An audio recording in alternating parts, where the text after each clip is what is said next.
हर खबर पर होगी आपकी पकड़। डाउनलोड कीजिए एबीपी लाइव ऐप।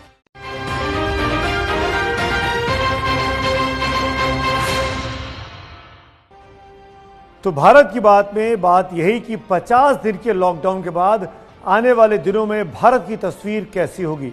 एक तरफ ट्रेनें अपने अलग अलग शहरों के लिए निकल चुकी हैं, तो दूसरी तरफ प्रधानमंत्री मोदी का राष्ट्र के नाम संबोधन भी निकल चुका है और आपसे महज आधे घंटे की दूरी पर रह गया है। तो फिर सवाल यही कि पीएम मोदी लॉकडाउन को एक बार फिर बढ़ाने का ऐलान करेंगे या फिर कोई नई दिशा दे देंगे। तो ऐसे में देश को बड़ी ही बेसब्री से इंतजार है प्रधानमंत्री का, वो क्या बोलेंगे, क्या बंद करेंगे, क्या खोलेंगे। आज इसी पर होगी भारत की बात। वयम राष्ट्रे जागृयाम, हम सभी राष्ट्र को जीवंत और जागृत बनाए रखेंगे। हमको कुछ दिन कोरोना के साथ ही जीना सीखना पड़ेगा। क्या क्या चीजें खुलनी चाहिए, क्या क्या चीजें नहीं खुलनी चाहिए, क्योंकि देश के कैप्टन तो वही हैं और उनका निर्णय आखिरी निर्णय होगा। उसके बाद आगे क्या रास्ता तय किया जाएगा।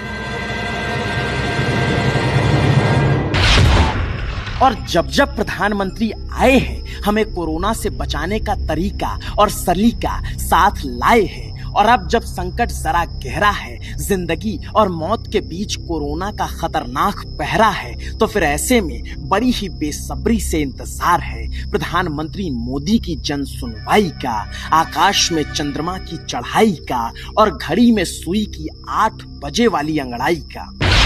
नमस्ते, नमस्ते मेरे प्यारे देशवासियों। क्योंकि देश आगे किस दिशा में बढ़ेगा, इसका पता प्रधानमंत्री मोदी के मुखार बिंदु से ही लगेगा। और सच भी यही है कि प्रधानमंत्री ने जो कहा, कमोबेश देश ने पिछले 50 दिनों में वही किया। लेकिन अब भी देश ना इस पार है ना उस पार है। हाँ, बीच में कोरोना की मझधार है। बहुत सारे हमने देखे, हजारों लाखों की संख्या में मजदूर जो है सड़कों पर चले जा रहे हैं, हाईवे पर चले जा रहे हैं, पलायन कर रहे हैं। लेकिन आप लोग यहाँ रुके हुए हो, किस उम्मीद के सहारे? क्या सर इसी के लिए रुके हुए हैं कि सर काम चले तो काम करें, 2 पैसे कमाए तो बच्चों को भेजें, यहाँ नहीं तो खाली पड़े क्या करें। हम लोग सर यही सोच रहे हैं कि हमको काम मिलना चाहिए और अगर काम नहीं मिल रहा है तो हमको घर पहुँचाया जाए। 2 महीना हो गया, शुरू में राशन दिया, वो भी नहीं दे रहे, बच्चे भी भूखे मर रहे और फिर काम भी खोल दे तो हम अपना काम ही करें, अपने बच्चे पालें, अपने पूरा दिन काम करेंगे, शाम के अपने बच्चों को खिलाएंगे, घर भी भेज सकते हैं।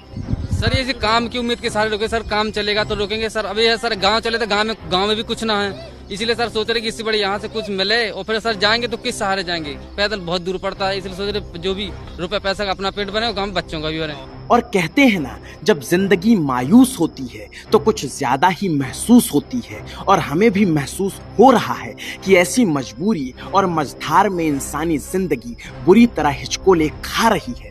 देश को पूरी तरह खोल दिया तो संक्रमण के बुरी तरह से फैलने का खतरा, और पूरी तरह से बंद रखा तो आर्थिक तौर पर बर्बादी और बेगारी का खतरा। तो ऐसी स्थिति में देश करे तो करे क्या, ये बताना किसी और के बस की बात है नहीं। तो फिर ऐसे में प्रधानमंत्री मोदी का इंतजार बड़ा ही बेसब्र कर देता है।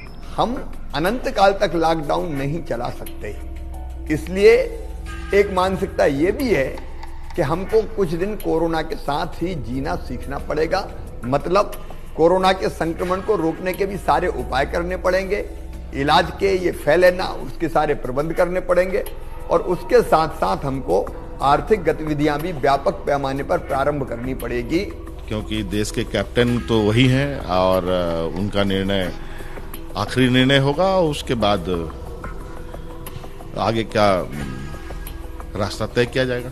राज्यों में रजामंदी है, देशबंदी हो या ना हो तो किस कदर हो, देशबंदी का कितना असर हो, ये सब अब प्रधानमंत्री के संबोधन से ही संयोजित हो पाएगा। लेकिन जो संकेत मिल रहे हैं वो कुछ और ढिलाई के साथ लॉकडाउन 4 के जरिए कोरोना पर वार की दिशा को दिखा रहे हैं। क्योंकि प्रधानमंत्री मोदी ने कल ही मुख्यमंत्रियों के साथ 6 घंटे की मैराथन बैठक में कहा यही कि अब देश के गांवों तक संक्रमण को फैलने से रोकना होगा। अब हमारे पास भारत में कोरोना से प्रभावित इलाकों की पूरी जानकारी है, साथ ही जिला स्तर पर इससे निपटने की प्रक्रियाओं को समझा गया है, जो इसके खिलाफ एक लड़ाई लड़ने में मदद करेगी। बीमारी के प्रसारण दर को कम करने के लिए और सभी दिशा निर्देशों का पालन करते हुए धीरे धीरे सार्वजनिक गतिविधि को बढ़ाने की हमें इन दोनों उद्देश्यों को प्राप्त करने की दिशा में काम करना होगा।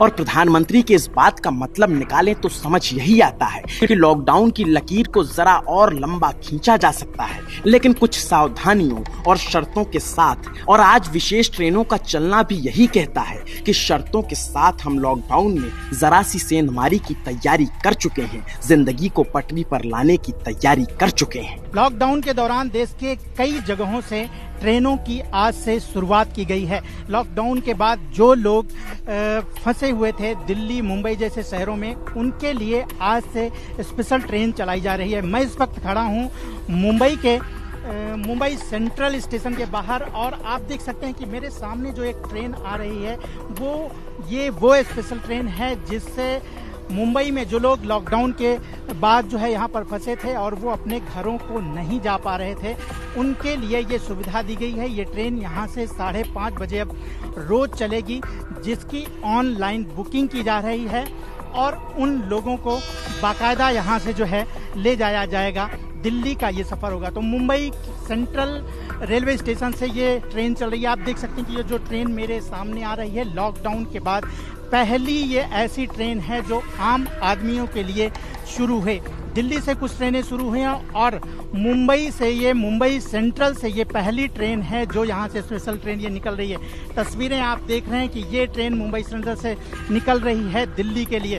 5:30 बजे का वक्त है, शाम को 5:30 बजे यहाँ से ये ट्रेन निकली है और यहाँ से ये दिल्ली के लिए जाएगी और वहाँ पर सुबह के करीब 8:30 बजे दिल्ली पहुँचेगी।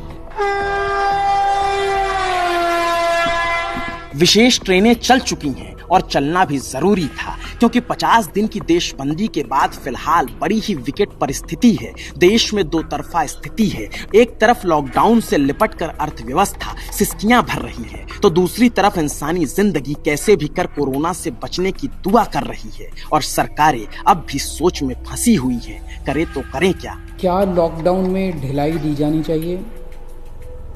अगर ढिलाई दी जानी चाहिए तो कितनी ढिलाई दी जानी चाहिए? किस किस क्षेत्र में ढिलाई दी जानी चाहिए? हमें अपने आप को एक तरफ कोरोना से बचाना है, अपनी सेहत को कोरोना से बचाना है और दूसरी तरफ अर्थव्यवस्था की भी सेहत बना के रखनी है, क्योंकि अभी फिलहाल लॉकडाउन की वजह से बहुत सारे लोगों को काफ़ी तकलीफ हो रही है। तो मुझे कल शाम को 5 बजे तक अगर आप लोग अपने अपने सुझाव भेज दें, लोगों से बातचीत करके हम दिल्ली वालों की तरफ से परसों फिर एक प्रस्ताव बना लेंगे और परसों हम अपना प्रस्ताव केंद्र सरकार को भेज देंगे। और दिल्ली के लोगों से सुझाव इसलिए मांगा गया क्योंकि 15 मई तक मुख्यमंत्रियों को आगे की रणनीति का खाका प्रधानमंत्री के सामने पेश करना है। लेकिन ये तो रही मुख्यमंत्रियों की बात, मगर निगाहें तो प्रधानमंत्री मोदी के संबोधन पर है और सवाल यही कि वो बोलेंगे क्या। तो फिर उसकी शुरुआत शायद इन लाइनों के साथ हो सकती है, जिसका जिक्र उन्होंने ट्विटर पर किया है कि अंतर्राष्ट्रीय नर्स दिवस का खास दिन हमारी धरती को स्वस्थ रखने के लिए 24 घंटे काम करने वाली अभूतपूर्व नर्सों के प्रति आभार व्यक्त करने का एक विशेष दिन है। वर्तमान में कोविड-19 को हराने की दिशा में नर्सिंग स्टाफ बहुत अच्छा काम कर रहा है। हम नर्सों और उनके परिवारों के प्रति बेहद आभारी हैं। यानी प्रधानमंत्री की तरफ से 8 बजे भी नर्सों का आभार जताया जाएगा, फिर कोरोना से लड़ने का नया मंत्र सिखाया जाएगा। कदम कदम पर संयम बरतने का है। आपको याद रखना है, जान है तो जहान है। जान है तो जहान है के मंत्र के बाद अब प्रधानमंत्री मोदी का नया मंत्र है, जन से लेकर जग तक, क्योंकि इसी का जिक्र कल मुख्यमंत्रियों की बैठक में उन्होंने किया था, जिसका मतलब यही है कि अब भी पहली प्राथमिकता लोगों की जिंदगी को बचाना है, लेकिन साथ में आर्थिक पहिए को भी घुमाना है, जिसको ध्यान में रखते हुए प्रधानमंत्री कुछ और रियायतें दे सकते हैं, गांवों को और राहत पहुंचा सकते हैं। और साथ ही लॉकडाउन 4 की नई तारीख भी प्रधानमंत्री की तरफ से बताई जा सकती है। लॉकडाउन 4 में सामाजिक दूरी पर विशेष जोर दिया जाएगा। ग्रामीण अर्थव्यवस्था को सामाजिक दूरी के साथ खोला जा सकता है। फंसे लोगों के लिए विशेष ट्रेनें लगातार चलाने की योजना है, लेकिन पहले की तरह ट्रेन का संचालन अभी संभव है नहीं। और सच कहें तो कोरोना के हालात में पिछले 50 दिनों से जिंदगी को कुछ यूं घूर कर देखा है कि हसरतों की सारी तितलियां लॉकडाउन की लकीरों में कैद होकर रह गई हैं। लेकिन आज जैसे ही यात्री ट्रेनें चली, लगा यही कि उम्मीदों के बड़े रोशनदान खुल गए हैं।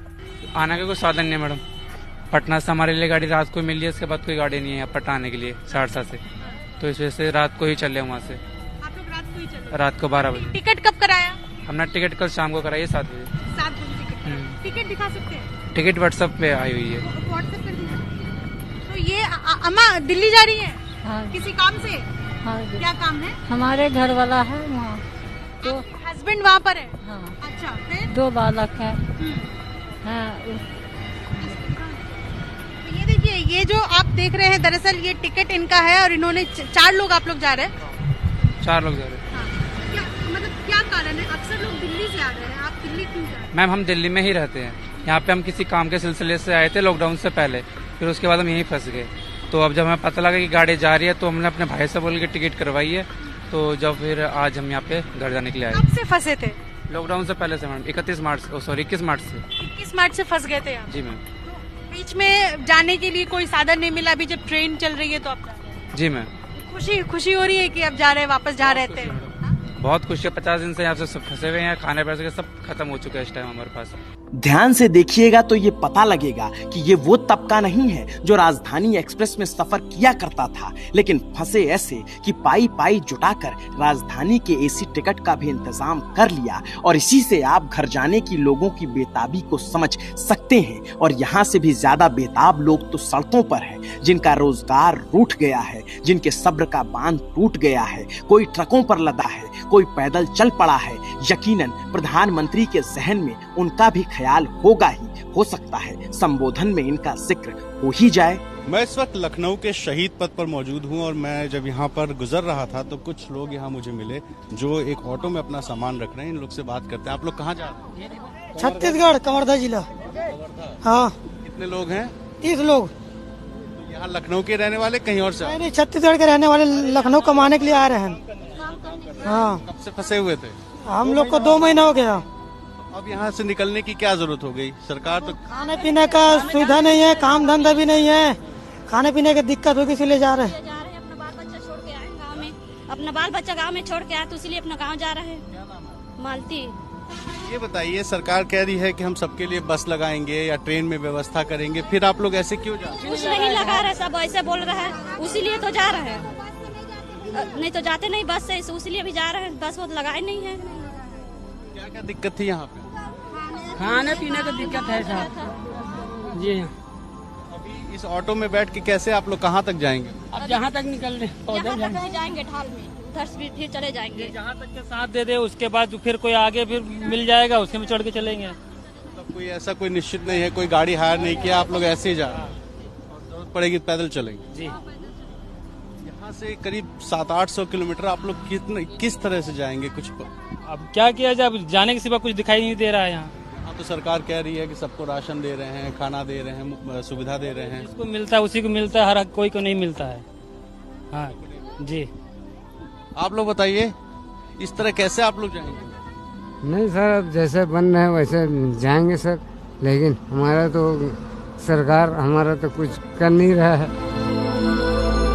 और जब ये बात होती है कि संक्रमण को गांवों तक फैलने से रोकना होगा, तो उस ख्याल पर ये तस्वीरें सवाल उठा जाती हैं, क्योंकि यही वो लोग हैं जो गांवों में जाएंगे, गलती से भी अगर खुद बीमार हुए तो दूसरों को भी बीमार बनाएंगे। और यही सबसे बड़ी चिंता का विषय है, क्योंकि आंकड़े देखें तो देश में कोरोना संक्रमण के मामले 70,000 के पार जा चुके हैं। 2200 से ज्यादा मौतें हिंदुस्तान में कोरोना का सच बन चुकी हैं। और श्रमिक ट्रेनों से घर लौटे सैकड़ों मजदूर अलग अलग राज्यों में भी कोरोना से संक्रमित हो चुके हैं, तो फिर ऐसी स्थिति में 1.25 अरब के इस देश में लॉकडाउन की लक्ष्मण रेखा के बीच बहुत कुछ चलाना और कोरोना संक्रमण को भी घटाना अपने आप में एक हिमालय के जैसी विशाल चुनौती है। तो फिर उम्मीद सिर्फ और सिर्फ एक ही इंसान से बचती है, वो खुद प्रधानमंत्री मोदी हैं। सारी स्थितियां परिस्थितियां उनके सामने हैं और उन्हीं का हमें इंतजार है। बस चंद मिनट और दिल थाम कर बैठिएगा। नमस्ते मेरे प्यारे देशवासियों।